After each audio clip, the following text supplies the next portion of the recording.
Good morning, everybody. Thank you for coming. We're starting our program. There are still a few people trickling in, but we have a very full program and calendar, so we have to try to keep the time. So first of all, thank you, everybody, for coming. My name is Fabio Parasecoli, and I am the Director of Food Studies Initiatives here at the new school. Before we start the program, just let me say a few words about what we do here at the school. The Food Studies program started in 2008, and now it has developed into a full major, a minor. Starting from the fall, we'll have an associate degree, and at the same time, we keep on working on new projects, undergraduate and graduate projects, both in New York and in Paris. For us, the connection with the community, it's extremely important, and that's why we organize public events as this one. And I want already to announce another one that we'll have in November. From the 5th to the 7th of November, we will have the second International Food Design Conference. The first one was in London in 2012, and we're very happy to host the second one here at the new school, also because we're really working to expand the field of food design. Also, in terms of connection with the community, most of our courses are open to the public. So if any of you is interested to get information about courses, just leave us your email. We'll be happy to give you all the information. We also started the so-called MOOCs, so the Massive Online Open Courses. These are courses that are open to anybody in the world because they are online. We're launching one on April 20. The title is Innovators of American Cuisine. And if you're interested in that, you can look up at canvas.net. Canvas is one of the platforms that offers MOOCs. You can look for Innovators of American Cuisine, and you will find it. Last but not least, we have a website called The Inquisitive Eater, where we accept submissions from anybody, actually literally from all over the world, and not only written texts, fiction, non-fiction, poetry, research, but we also accept videos, art, photography. We're really trying to turn it into a place for exchange experiences and reflections around food. Before we start, of course, I have a few thank yous. First of all, thank you to the Dean of the Division, Mary Watson, and our Dean for the School of Undergraduate Studies, Laura Uricchio, for their support in this. Of course, a special thank goes to the faculty member in the Food Studies program who organized the panels. And they're here. There's Roseanne Gold, Cathy Kaufman, who's already here, Thomas Forsters, and Andy Smith. And of course, we thank all the moderators and speakers who accepted to come here today. This conference could not have happened without the help of many people in the new school. I want to thank Bea Banyu, the chair of the undergraduate food studies program, Pam Tillis, our director of public programming, who's in the back trying to, quench problems and taking care of things, but also Brandon Fisher, the person who was up here working on the computer, Grace Young, Maeve McInnes, who work as research assistant, Brett Silvers, our graphic designers, and all the student workers. Of course, I want to acknowledge our sponsors, the Julia Child Foundation, the Greenwich Village Society for Historical Preservation, who secured our keynote speaker, Mimi Sheraton, and all the food and beverage sponsors, and it's Irving Farm Roaster. We've seen them outside with their coffee, Bridor, that offered all the baked goods, Juice Press, Nuchas Empanadas, Ore Washers, New York's original artisanal bakery, VS Imports, and Brusco's Ginger Ale. Now it's my pleasure to introduce the first panel that will look at historical issues connected with food and migration here in New York City. I will introduce the moderator, and then she will introduce all the panelists. Our moderator is Cathy Kaufman, who actually teaches for us here at the new school. We're very happy to have her on board. She also teaches culinary history at the Institute of Culinary Education. She's senior editor of the forthcoming Savoring Gotham, together with Andy Smith, and was an editor of the Oxford Encyclopedia of Food and Drink in America. She has been the chairman of the Culinary Historians of New York since 2003. They have plenty of activities. If you're interested, they have their materials on the registration table. Please pick one. Their program is really, really interesting. And she's been a consultant to numerous museums, including the American Museum of Natural Histories, Global Kitchen. Cathy, it's up to you. Thank you very much, Fabio. It is really a pleasure to be here. And as I was thinking this morning about how to open this session, I thought that if Samuel Johnson, the 18th century British writer, was living now in New York, he might say that when man is tired of eating in New York, he is tired of life. And I think that some of that is really a reflection of the extraordinary ethnic diversity that we do have in New York. I'd like to give you just a few brief statistics to help frame what our discussion will be, and then I will introduce our panelists. In 2013, the population of New York City was 8,405,837 people, give or take a few. Of that, over 3 million of New York City's residents are foreign-born. Over 1/4 arrived in the year 2000 or later. New York City has more people than 40 of the 50 states. New York City has the largest Chinese population of any city outside of Asia. More Dominicans live in New York than in any other city in the world, barring Santo Domingo. Half of all New Yorkers speak a language other than English at home, and an estimated 200 languages are spoken in New York City. We are very, very diverse. And we will learn about how we got that diversity from our very, very distinguished group of panelists. We will be starting with Hasia Diener, who is the Pollens Sylvia Sternberg Professor of American Jewish History at NYU, where she holds an appointment in the History Department and the Skirball Department of Hebrew and Judaic Studies. A specialist in immigration and ethnic history, American Jewish history, and the history of American women, she has published numerous books in these fields. She is an elected member of the Society of American Historians and the American Academy of Jewish Research, and won a Guggenheim Fellowship in 2010 for her most recently published book, Roads Taken, The Great Jewish Migration to the New World and the Peddlers Who Led the Way. And I also, just on a personal note, Her Hungering for America is a book that I have enjoyed tremendously, and some of my students in my food studies class have been reading excerpts from it. So thank you very much for helping me with that. Next, we'll have Simone Cinotto, who teaches U.S., European, and Italian history at the University of Gastronomic Sciences in Pollens, Italy, where he is director of the master's program in Food, Cultures, and Communications, Representation, Place, and Identities.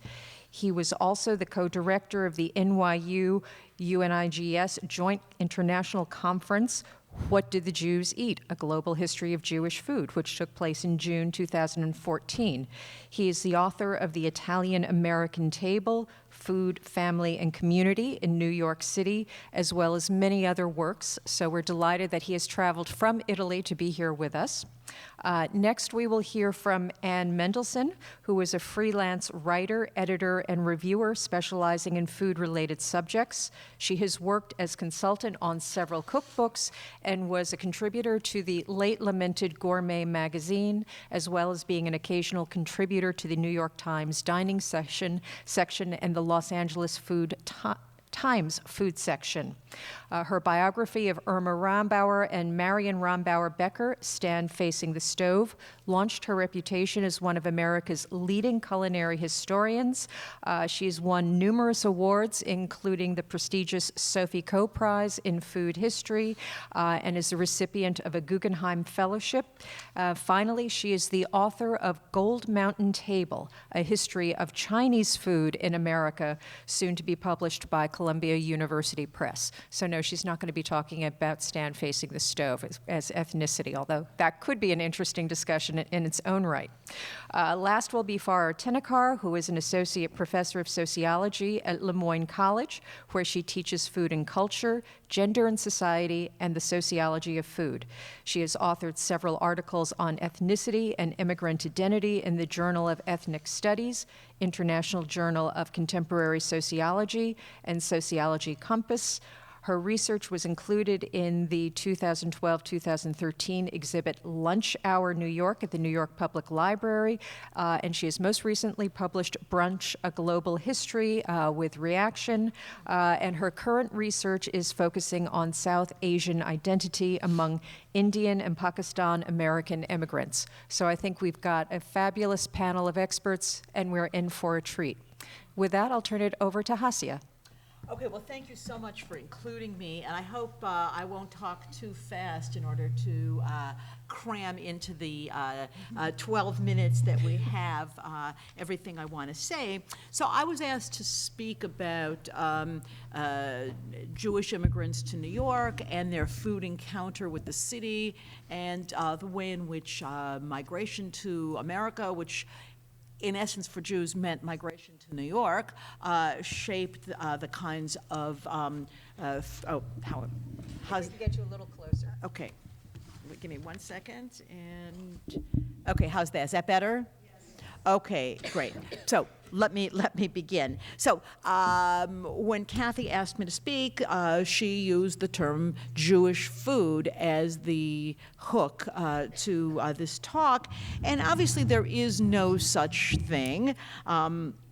Wherever Jews lived, they took the foods, including the styles, the formats, the ingredients of their neighbors, and used them, but made those conform to, one might say, two very important parts of their cultural repertoire. And one was a long, religiously based tradition, highly enforced and highly supervised, which divided the world into the edible and the inedible. That is the system of kashrut that took some foods to be totally taboo. Others had to be negotiated. When could you eat that pat of butter, when not? So that this system was universal, both in horizontal and vertical terms. Secondly, Jews came to America starting primarily in the 1820s, and there's this long century of migration with a understanding that the observance of sacred time, Sabbath, the weekly observance of sacred time, as well as holiday, was manifested by food. And one, just as an example, can turn to Alfred Kazan's very moving memoir, Walker in the City, where he has an entire chapter called The Kitchen, and it involves probably one of the most eloquent descriptions of the Friday night meal in his very humble family. His father was a house painter. So these two were universals, but wherever Jews went, they incorporated the tropes of the place of their neighbors, so that the migration of Jews to New York was shaped by this. The earliest, the Jews begin the first mass migration in the early 19th century, come primarily from Central Europe, from the German-speaking lands, and over the course of the great century of migration, the flow of people, the flood of people, of Jews, moves further and further east, and also includes Jews from the Ottoman Empire, starting in the 1890s. So one characteristic of Jewish food in New York is that it involved a, one might say, very sloppy amalgam of all these different foods. Romanian pastrami, the corned beef was German, as was the smoked salmon.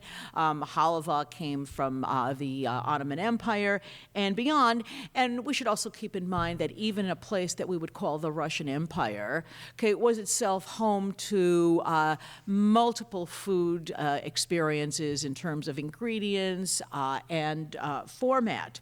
So what I'd like to do in the time left, which is not very much, is to just if this was a PowerPoint, these would be little bullet points of the key concepts that shape the way in which Jews encountered New York through food, and then we might later on talk about how New York encountered Jews through food.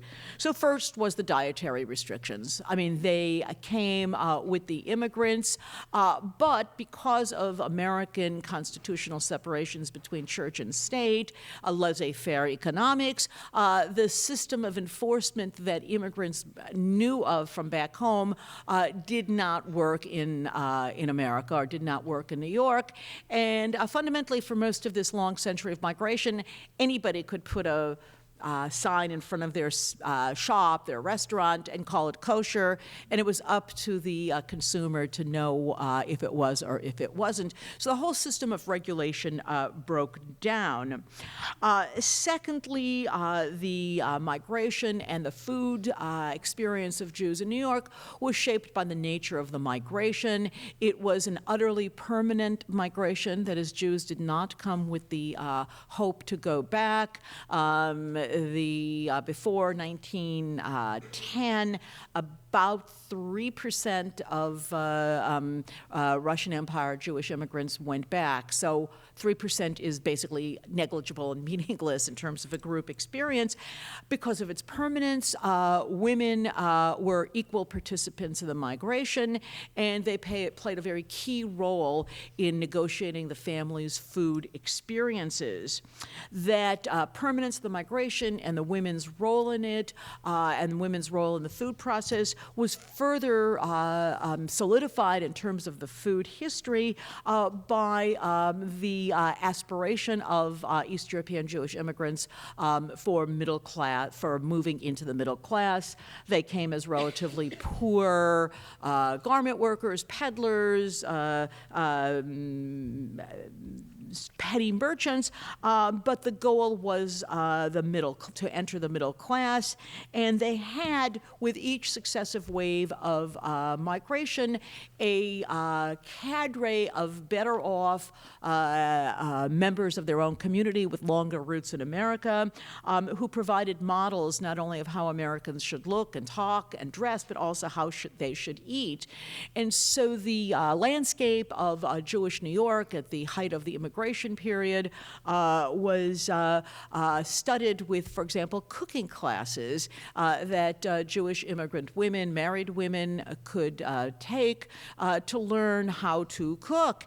And what was very notable was the fact, particularly when one goes through the archives, that these cooking classes had waiting lists. Okay, that is, this was something that the women aspired to. They wanted, as their husbands were going off to work and their children were entering the workforce or receiving American education, married women who stayed at home wanted to also participate in the process of moving upward and moving into an American zone. It wasn't at the price, or they didn't necessarily have to compromise on their adherence to dietary laws, although family conflict over what was and was not kosher, what could or could not be accepted, what could or could not be eaten, was a constant theme of immigrant life. And as children entered into American education, into American institutions, they were consistently confronted with food that they theoretically shouldn't be eating, okay, or couldn't eat, and each individual went through their own negotiation of I will or I will not, or very commonly, in the home, one observes the laws, but outside, one can eat what one wants. So it's kind of bifurcating the world into the kosher home, non-kosher civic space, which takes us to another characteristic of life in New York that shaped Jewish food, which was their relatively pleasant encounter with other Americans and their discovery of Italian food and of Chinese food and of the food of the American middle class. And these were foods that Okay, we can't talk about everybody, but by and large, they embraced with gusto. The idea was of America as a place where relatively poor people could not only eat meat and eat rich and hearty food, foods that they couldn't have had or didn't even know back home, but they could dabble around the margins of their communities and eat Chinese food, eat Italian food. And while these encounters also caused internal communal conflict, they by and large became accepted. And so in the 1920s, one of the Yiddish newspapers, 1922, one of the Yiddish newspapers had ran an article, slightly tongue-in-cheek, but it was the war between gefilte fish and chop suey. And it tapped into a phenomenon. In addition, because of their aspiration for the middle class and their eagerness to integrate into America on their own terms, American manufacturers by the turn of the 20th century began to recognize that there was a population out there that would buy their products if it had a stamp of approval. So the Yiddish newspapers were full of ads from Heinz ketchup and Quaker oatmeal and Unita biscuits. Eat this food, yes, and you will not only enhance your diet, but you will also become part of the American scene. Likewise, companies began to mark their products with seals of approval by rabbis. The moment that's usually cited in 1912 when Procter & Gamble first brought out Crisco, a vegetable-based shortening, not lard, obviously, and the ads in the Yiddish as well as the English language Jewish newspaper said this is the product that the Jewish people the Hebrew race has waited for 2,000 years. And the idea that you could have a shortening, a hard shortening, but better for baking. So in all of this, it's about the exuberance of the meeting with America, the very positive encounter, and yet the way in which that exuberance and that positive encounter created a certain level of havoc and conflict within families and within communities. And the issue of who ate what, where, when was not minor or an incidental matter of Jewish communal life, but in fact was one of the hallmarks of debate, discussion, schisms, and controversy. Thank you very, very much.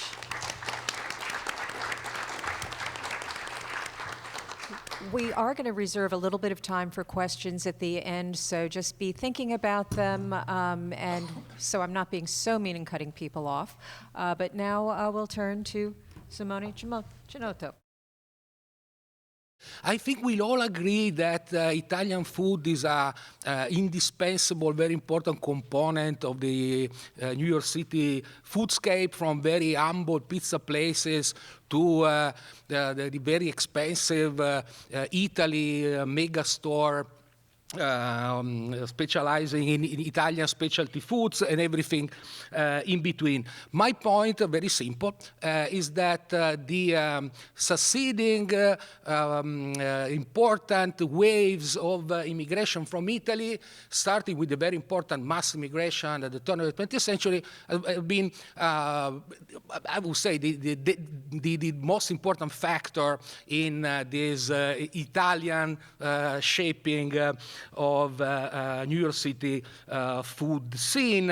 In fact, I would say at a global level, Italian cuisine has been made popular differently, for example, from French cuisine, not by professional cooks, but mostly by non-professional proletarian cooks, most often women.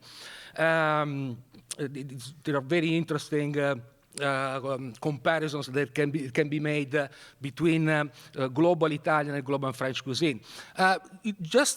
In terms of numbers, Cathy talked about number. It's important to start by realizing how huge the migration, Italian migration to early 20th century New York was, a very important example of human mobility. 3 million Italians immigrated to the United States between 1890 and World War I, and at the 1930 census of New York City, as many as 1,050,000 first and second generation Italian Americans living in the city. That means that 1 every 7 New Yorkers was Italian. So you can imagine also, even in terms of the how huge this ethnic market was. So basically, speaking of the places that Italian immigrants shaped or even invented, created through food, the first place in the history of Italian in New York is Ellis Island. If you can please go to the next slide, which was the point of entry of the near totality of Italian immigrants to New York. This particular photograph is an icon in itself, has been published on the cover of many books of US immigration history and whatnot. It's very, very well known in Italy. Is a photograph of one of the masters of social photography, Louis Hine, showing Maria Scicolon, a Sicilian woman, arriving at Ellis Island. Actually, the picture was taken at the Lost and Found section of the island with her family in 1905, the peak year of Italian immigration to the United States. Why this picture is so, again, iconic, expressive of the main characters of Italian immigration to the United States? At least 2 reasons. This is poor rural people. You can tell, to begin with the dark, sunburst face of Maria. And so this is people that actually knew a lot about food, but had much often very little food to eat. But they knew about food, and they felt they know very much. And also, you don't see any adult male in this picture. And this is reflective of the fact that at the time, before World War I, 3/4 of Italian migrants to New York were actually men without their families, and that they thought about their migration to be temporary. They thought that they would eventually return to Italy. Some of them did, some of them not. That means that Maria and her husband, and many people like them, lived very transnational life. They may have been separated for years from each other, and knowing very, very little of the whereabouts of the other, one in Sicily and one in New York. A very different experience from the Jewish families that we have just heard about. So it's important to understand this because food was charged with very important expectations about the social ideas that these people share.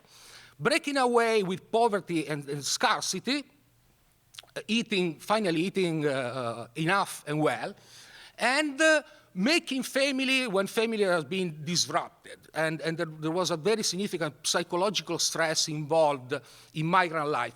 Even people that never moved, they stay behind. If you can go to the next slide.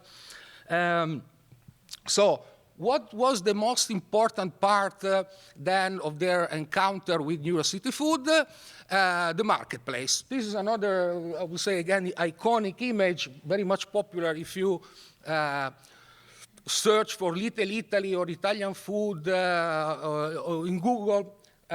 You see this picture coming first. Again, it's 1905, so the same year when Maria arrived to New York. This is Mulberry Street. And I think the first thing that we can say about this picture is the entire neighborhood, entire community was very, I would say, very much explicitly, evidently shaped around, constructed around the marketplace. You see a lot of, public life going on. But the food. What kind of food was finally available because of this, this marketplace? I would say three important kinds. One was the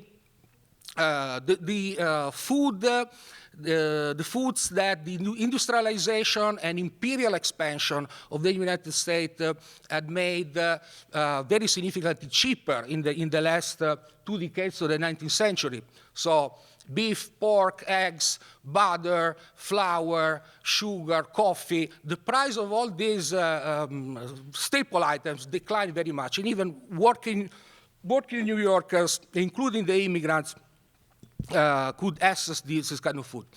Second was food that Italian immigrants rarely had in Italy, but an emerging food industry in Italy worked just for providers in Italian, back then they called colonies of Italians abroad. In New York, but also in Buenos Aires, in Paris, an entire industry worked for supplying food to these people. So spaghetti, macaroni, canned tomatoes, olive oil, mass-produced cheese, all these kind of foods that were very, very expensive to buy on the market in Italy, and they were relatively unknown out of, Italian food is a patchwork of very local and regional cuisine. Outside the most important region, became available for the first time to immigrants in New York. And the third kind of food is the very numerous products the immigrants themselves brought to the New York City marketplace. They introduced the zucchini, the broccoli, endive, escarole, eggplant, all these kind of products that were actually grown by other immigrants, upstate New York, Long Island, and so on and so forth. What the immigrants did with this food, this was all, even the experience by the way of buying food in food stores and paying with money was actually a relatively new experience for many of them. What they did, they created, basically, they invented Italian cuisine in New York, where an Italian cuisine did not exist even in Italy at the time. You can also imagine that people from different regions interacted for the first time in places like Mulberry Street.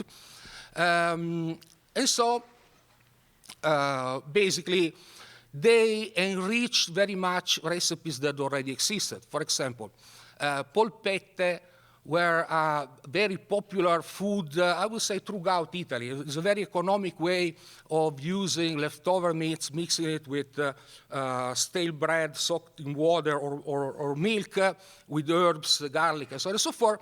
And they were deep fried in the shape of a golf ball. Now, polpette in New York became meatballs, the shape of help me, baseball, with 3 different meats, usually the traditional quote-unquote recipe, beef, veal, and pork, let simmer, because they, Italians for the first time could enjoy all the meat, but most of the time were lesser cuts of meat. So meatballs were let simmer in tomato sauce until tender, and then topped over a big platter of spaghetti. Other recipes that got transformed, for example, is Parmigiana, which in Italy is a recipe made of usually eggplant, sometimes zucchini, layer of these fried vegetables covered with tomato sauce and cheese, basically. Oh, man. Okay. This kind of dish was transformed into veal parmesan or chicken parmesan. Basically, same culinary idea, but very much enriched by the presence of meat. And also some signature ingredients like hot pepper and garlic that define that particular dishes as Italian became basically even overused. In fact, middle-class Italian travelers visiting the Little Italies were usually they disliked very much this new kind of Italian food because it was too spicy, too greasy, and basically vulgar. Just the immigrants that cooked it for them. Okay, I have 1 more minute. Okay, yeah. Okay. Sorry. Okay, so if we can go to the next slide. Basically, food was extremely important to create another place, not only the neighborhood, but also the immigrant home.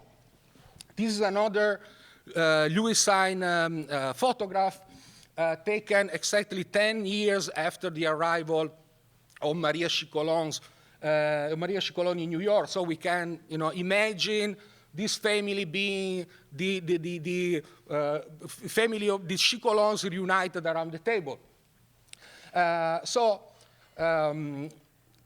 Basically what happened with the food. You see that the food that is at the center of the table, this one pot dish of meat, which was a very important sign of upward social mobility for these people. There is a way there is a saying in Italian saying, eating like Christians. Being a Christian, being a real, human meant eating well, being a decent, respectable family. And they achieved this very important transition here. I have just the time to point at the most important transformation. Basically, you see that the man is still formally and visually the patriarch of this family. He sits at the end of the table. The pot is right in front of him. He's the one that is administering the portions that every member of the family is going to get. Okay, but his underwear, his suspenders, his mustaches, his wine drinking. Reveals the fact that he is a laborer. Probably his command of English is very, bad. So his expectation of social upward mobility are very, very much limited, and even the role in the family is very much jeopardized. In fact, this is also the one most uncomfortable in the presence of the American photographer. You have Louis Sign in the room right now, right? Where the children are very much comfortable. Even the perspective of the camera makes him smaller than he actually is, with the shoulder on the wall. Exactly the opposite is the mother and wife. She's at the other end of the table. She's a big woman, but she's made even bigger because of the perspective of the camera, okay? So she basically embodies the entire immigrant home. He has the gas stove right behind his shoulders. She's the one that actually creates home with her cooking. So the idea that even there was still formally a patriarchy here in the family, I think is contrasted by this very significant feminization of immigrant family life, domestic life, because of the importance also of food in making family and in making home. Thank you. Thank you so much. Oh, the problems of having short sessions. Now we'll turn to Ann Mendelson. Is the mic okay? Is this better? Yes. Well, I'm covering the Chinese beat, starting in World War II China.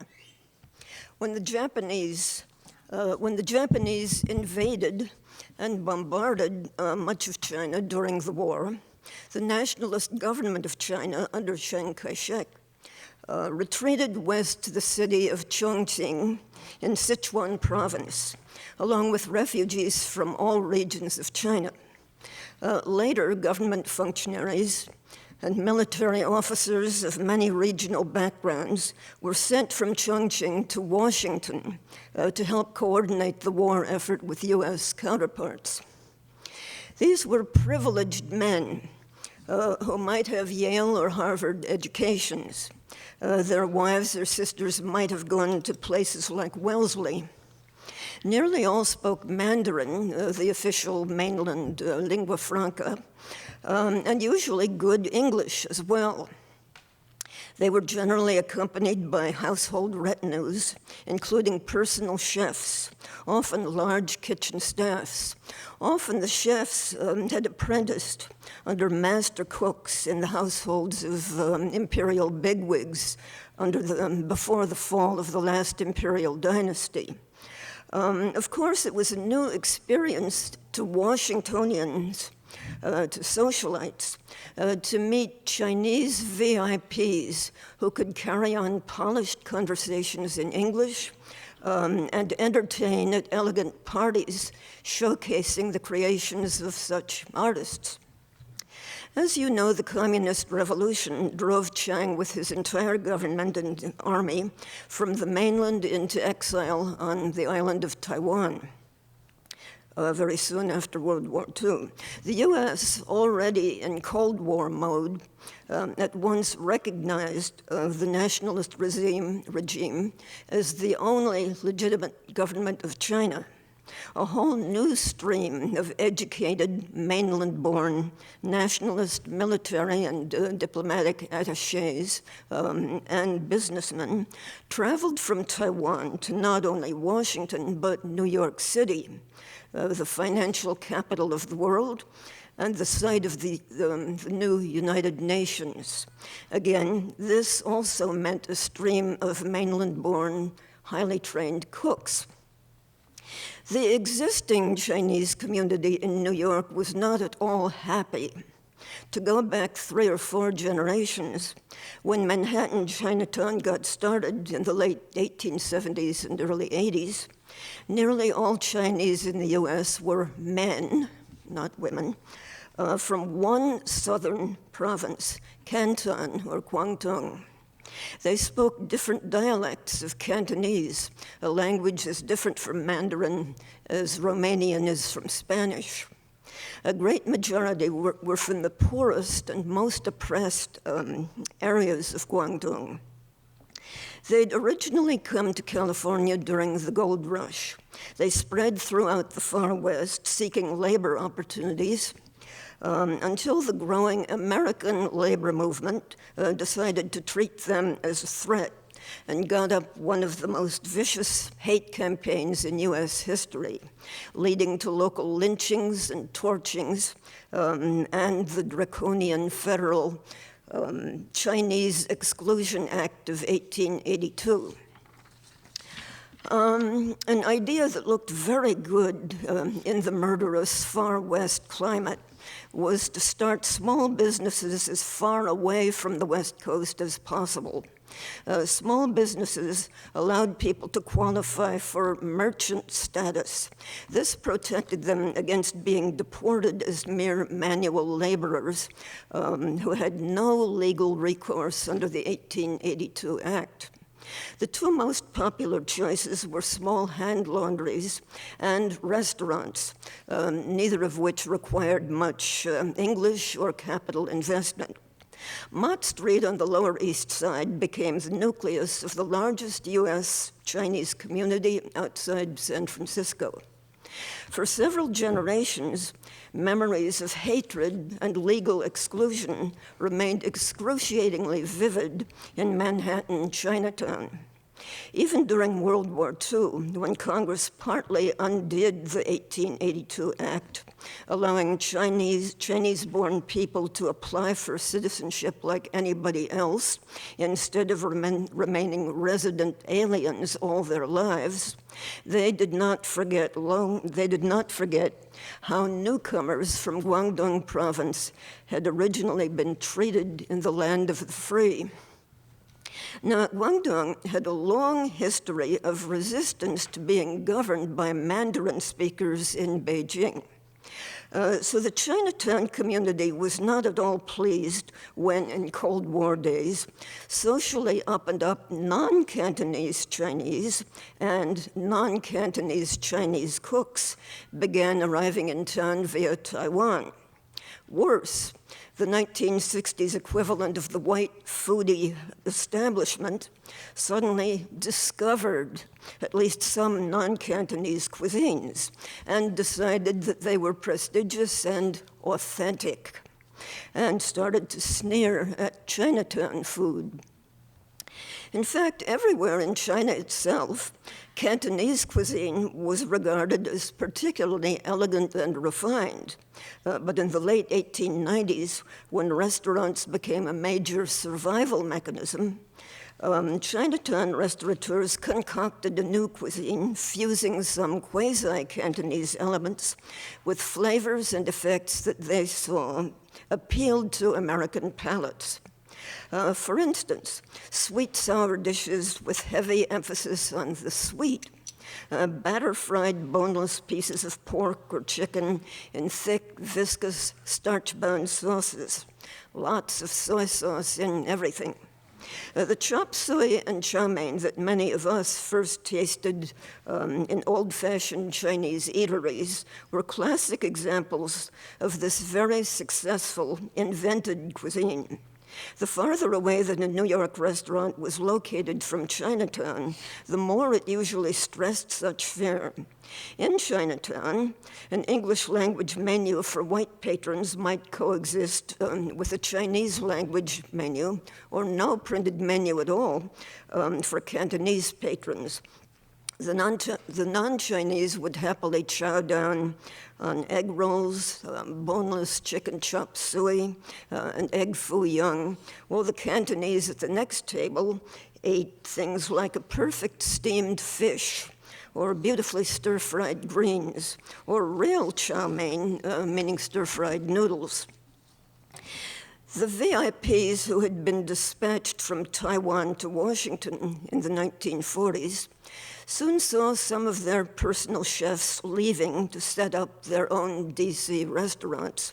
A few eventually moved on to found influential restaurants in New York City. A few VIP wives, Mandarin and English-speaking women endowed with social poise and Seven Sisters degrees, meanwhile managed to crack the glass ceiling of restaurant ownership by founding a scattering of Shanghai-style restaurants along Upper Broadway. Others also got a foothold, teaching Chinese cooking classes to Americans at the China Institute on East 65th Street, starting in 1955. Fashionable New Yorkers began discovering that China really embraced regional cuisines quite unrelated to anything they'd tasted in Chinatown. Partly because of the wartime history of people from all over China crowding into Chongqing, the mainland Chinese in exile on Taiwan had become familiar with Sichuan-style cuisine. Shunli dynasty helped to popularize it in Midtown Manhattan.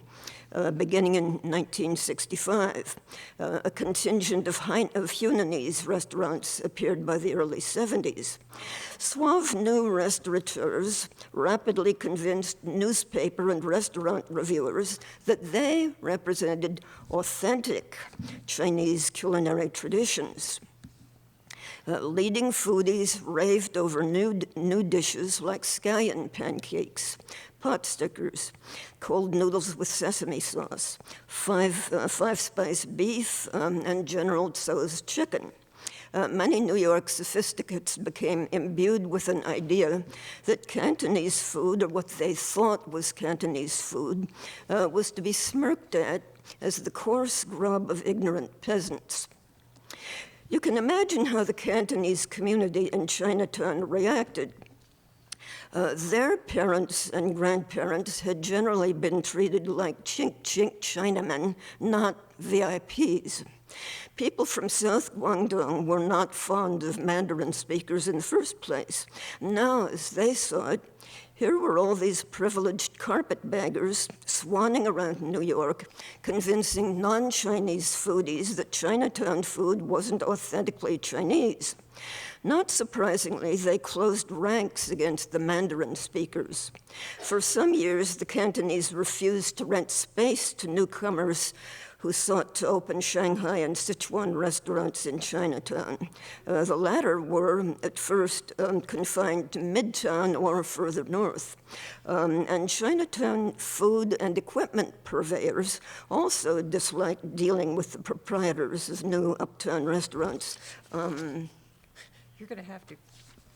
Well, let me just cut off the end of what I was going to say and say that by then the overall economic basis of Chinatown was shrinking. After World War II, thousands of American Chinese finally managed to follow other immigrant groups out of drudging, ghettoized occupations like restaurants to more comfortable lives as uptown or suburban professionals.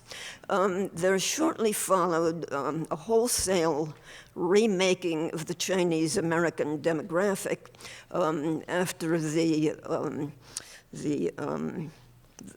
Hart-Celler Act, which did away with the old quotas in 1965. And I was going to talk about some of the new demography, but maybe we can handle that during the Q&A. I'm sorry, Anne.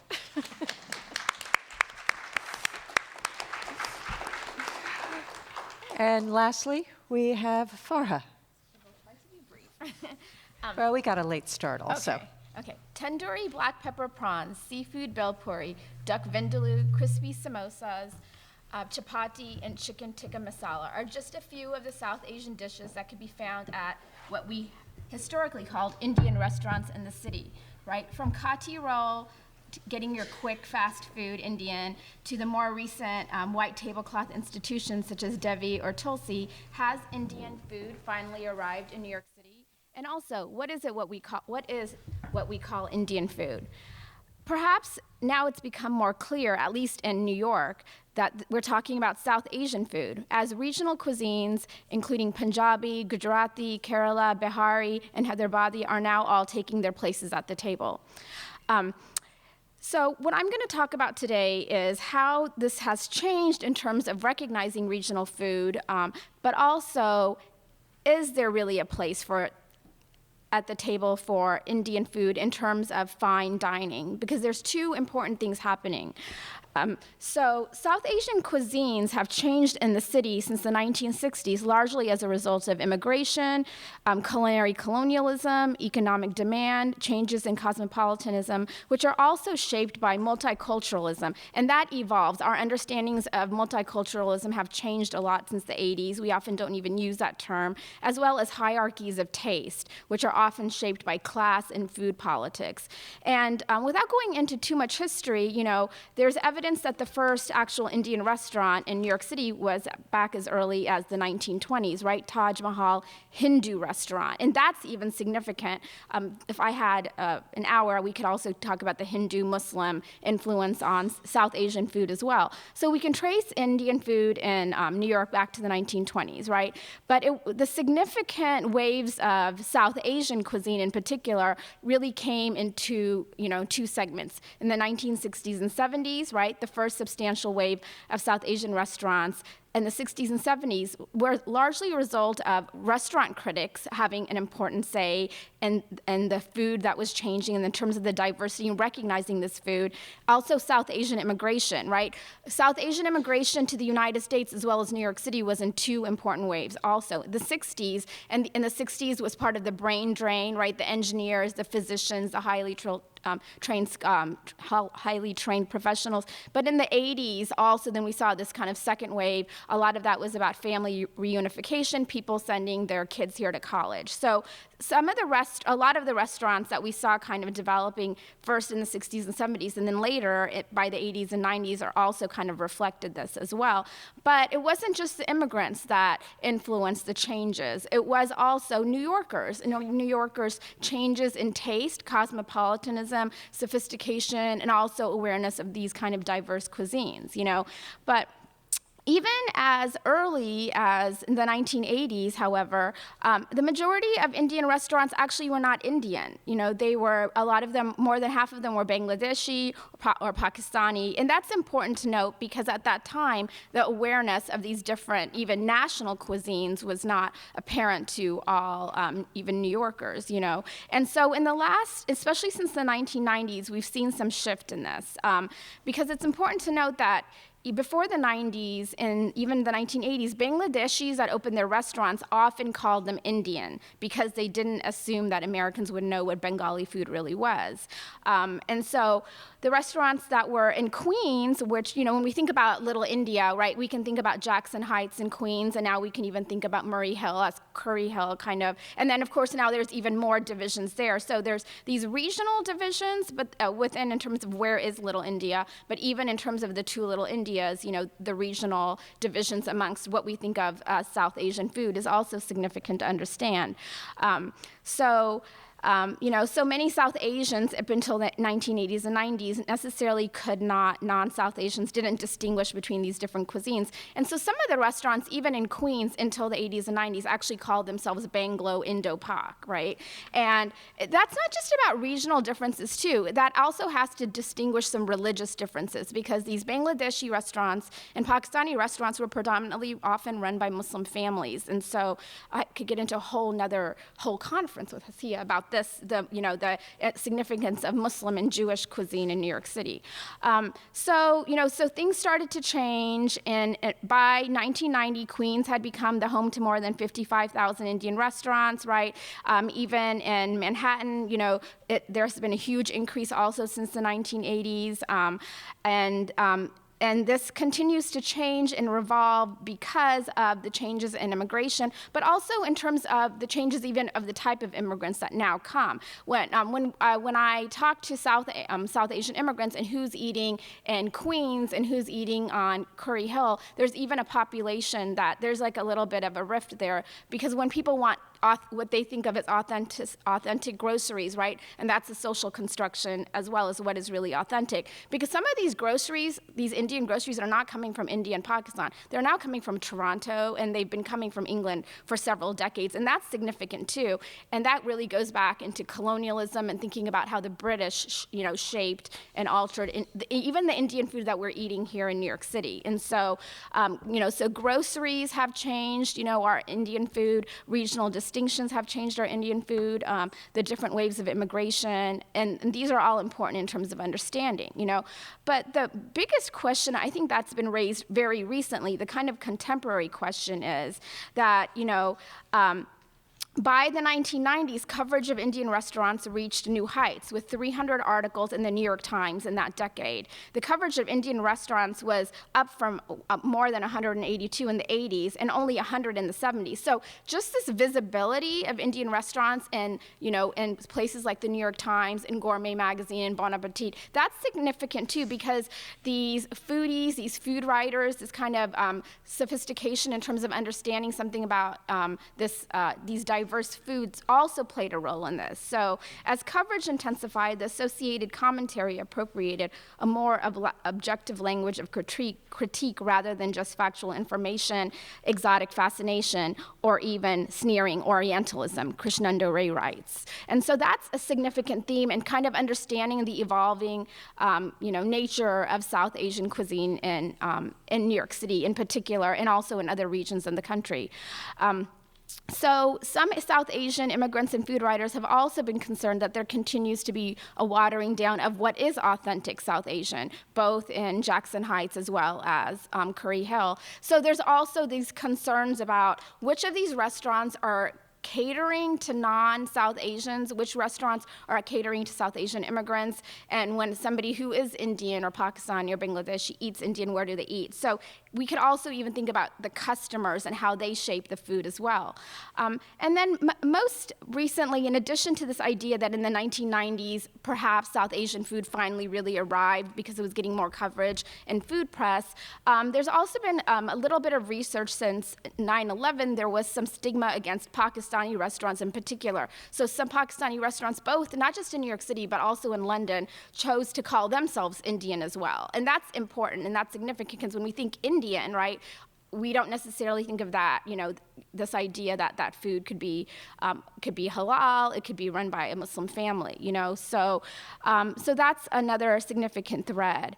But kind of getting us to today. So in the last decade, we've also seen the rise of celebrity chefs, right? Beyond Madhuri Jaffrey, who was probably one of the most significant South Asian, at least food consultants in New York City.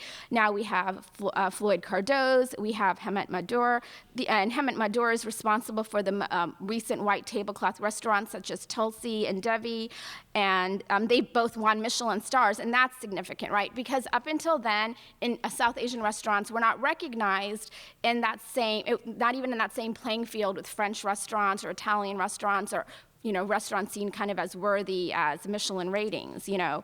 But on the other hand, Tabla closed in 2010. So what does that tell us? You know, are we really ready for for fine dining in terms of Indian food? You know, that's like a really big question in terms of thinking about Indian restaurants in New York City today. Why we'll pay a premium dollar for French cuisine or Italian cuisine, but not necessarily South Asian cuisine, right? So in conclusion, Indian food in Manhattan is an example of ethnic cuisine that continues to evolve through multiple factors. And food politics also play a role in this. Will South Asian food ever achieve the status of French, Italian, or Japanese food?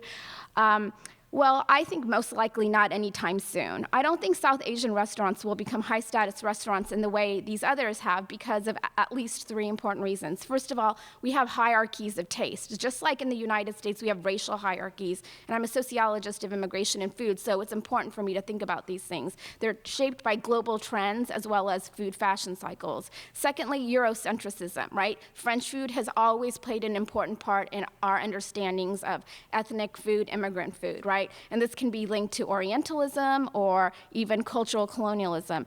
And lastly, when we're looking outside of New York City, we can't underplay the role that xenophobia and anti-immigration sentiment does have when we're looking beyond urban centers. And so South Asian food has arrived, but will it become fine dining? That's a question that remains to be seen. But lastly, at least New York City's South Asian cuisine is one of the most recent to take a bite out of the apple.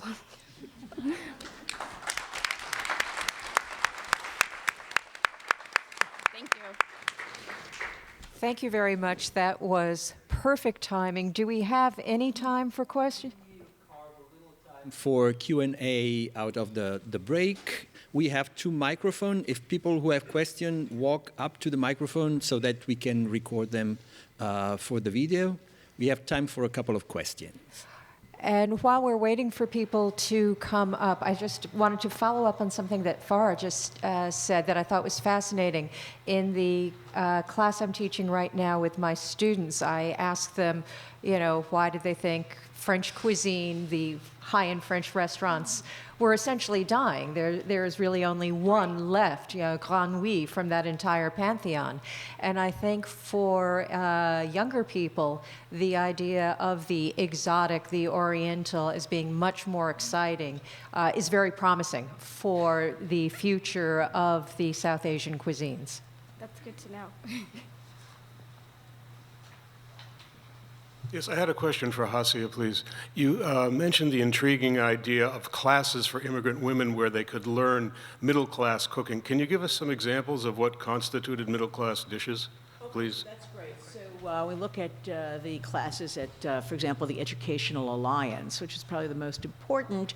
For one thing, the classes did conform to Jewish dietary laws, but on the other hand, they emphasized vegetables, which these women had come and wouldn't have known a vegetable from. Okay, and they taught them what we might consider to be American-style cooking, which was in some cases things like macaroni and cheese and pie, so dishes that they would have never known before. They were very concerned with nutrition, and they believed that most of these women had never had any, well, they, in fact, rightly, had never been exposed to sort of scientific ideas about nutrition. Such things as vitamins were introduced in those classes. There was a tremendous attempt to wean them from pickled foods. So that was bad, to eat pickles and other, pickled cucumber and other kinds of pickled foods, and a good deal of talk about how the meat preparation, Jewish meat preparation was full of, very fat and garlicky kinds of food. So I've seen references to like hot chocolate. Okay, so something that was, absolutely novel. So that was a great question. Do we have other questions for?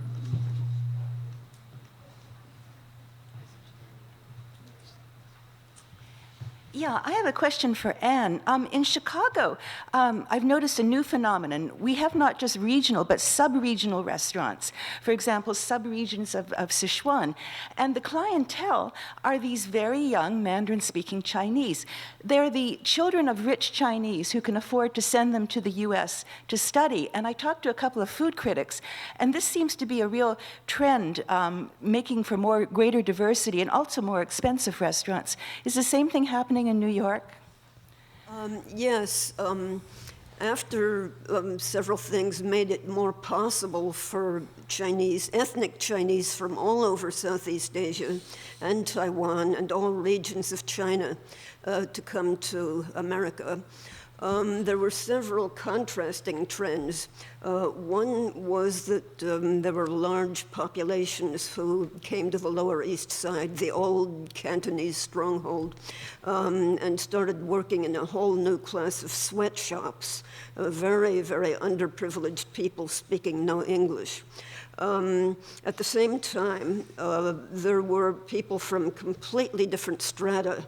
At first, this was especially Taiwan.